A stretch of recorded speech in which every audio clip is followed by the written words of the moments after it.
다음으로 이 사건 전성배 관련 발언이 공직선거법 제250조 제1항의 허위사실 공표에 해당하는지 여부에 관해서 살펴보겠습니다.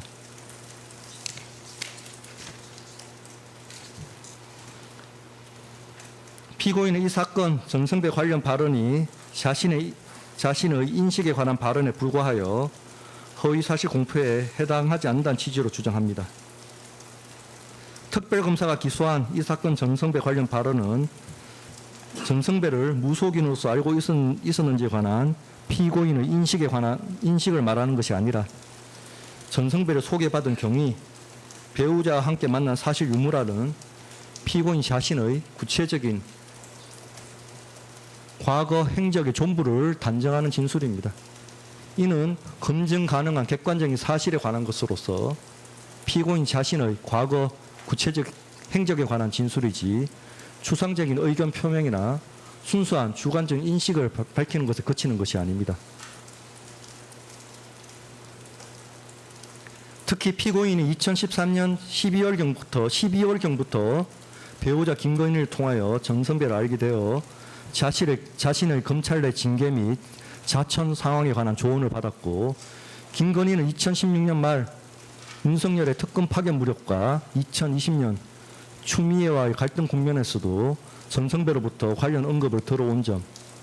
피고인은 배우자 김건희와 함께 전성배가 운영하는 법당에 가거나 피고인의 주거지에서 전성배를 만난 사실을 피고인 스스로도 이 법정에서 인정하고 있는 점 등을 종합하면 피고인은 전성배를 선거 과정에서 처음 소개받은 것이 아니라 2013년경부터 이미 알고 지속적으로 교류하여 왔고,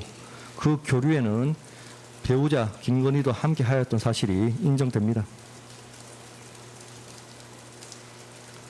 전성배가 운영하는 일광사는 일반인이 통상 생각하는 정식 사찰의 모습이 아닌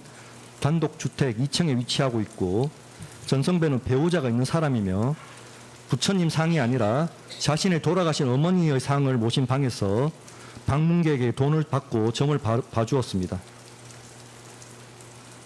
김건희는 이준수로부터 전성배를 점술적 성격을 전제로 한 인물로 소개받았고,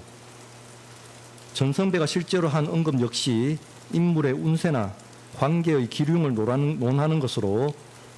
일반인이 생각하는 불교적 조언과는 성격을 달리합니다. 이러한 사정들에 비추어 보면 전성배는 통상적인 불교 성녀와는 구분되는 점술적 방식으로 조언을 하는 성격을 가진 인물로 봄이 타당합니다. 피고인이 검찰 내부 징계를 받은 무렵부터 배우자 김건희와 함께 전성배를 만나온 사실은 피고인 자신이 이 법정에서 인정하고 있는 것으로서 이는 다른 사람의 전언이 아니라 피고인 자신이 직접 겪은 경험이어서 착오를 일으킬 여지가 적습니다. 그럼에도 피고인은 이 사건 전성배 관련 발언에서 아무런 유보 없이 단정적으로 이러한 사실을 부인하고 전성배를 당 관계자로부터 비로소 소개받았다, 김건희와 함께 만난 적 없다는 취지로 발언하였습니다. 더구나 무속 논란이 지지율에 영향을 미칠 수 있는 국면에서 해명으로 이루어진 발언이란 점에 비춰보면 피고인은 발언 당시 그 내용이 객관적 사실과 다르다는 것을 인식하고 있었다고 봄이 타당합니다.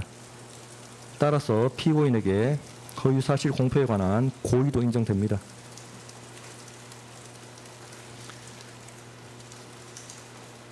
이와 같이 전성배가 통상적인 불교 성녀와 구분되는 점술적 성격이 인물이었던 이상 대통령 선거 후보자가 배우자 김건희와 함께 이러한 인물과 장기간 친분 관계를 유지하며 개인적, 정치적 처지에 관한 조언을 받아왔는지 여부는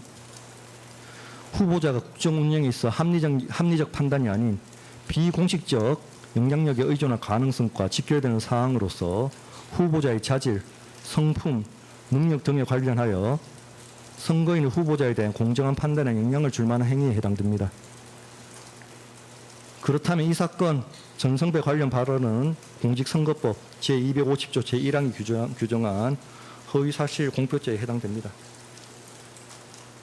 이에 대해서 피고인과 변호인은 후보자 등이 후보자 토론에 참여하여 질문, 답변을 하거나 주장 반론하는 것은 그것이 토론의 주제나 맥락과 관계없이 일방적으로 허위의 사실을 드러내 알리려는 의도에서 적극적으로 허위 사실을 표명한 것이 아니라는 등의 특별한 사정이 없는 한 이 사건 조항에 의하여 허위 사실 공표죄로 처벌할 수 없다는 대법원 2019도 13328 전원 합의체 판결이 보호하고자 하는 사례에 해당한다며 객관적 사실과 명백히 배치되는 허위 사실을 적극적으로 유포하려는 의도 아래 일방적으로 발언하였음을 인정할 만한 사정이 없으므로 허위사실 공표죄로 피고인을 처벌할 수 없다고 주장합니다. 그러나 위 대법원 판결의 법리는 공직선거의 후보자 등이 후보자 토론회의 토론 과정 중에서 한 발언에 관한 것으로서 후보자 토론회가 일방적인 연설 등과 달리 참여 기회, 발언 순서, 발언 시간 등이 정해져 후보자 간 균형이 보장되고 후보자 사이에서 질문과 답변, 주장과 반론에 의한 공방이 제한된 시간 내에서 즉흥적, 계속적으로 이루어지게 되므로 그 표현의 명확성에 한계가 있을 수밖에 없는 상황임을 전제로 한 것입니다. 그런데 이 사건 변호사 관련 발언이 이루어진 관훈클럽 초청 토론회는 명칭이 토론회이긴 하나 피고인만이 후보자로 초청되고 언론인으로 구성된 패널들의 질의에 피고인이 답변하는 형식이었으며 이 사건 정성배 관련 발언이 이루어진 기자들과의 인터뷰는 애초에 상대 후보자와의 공방 구도를 전제하는 후보자 토론회에 해당하지 않습니다.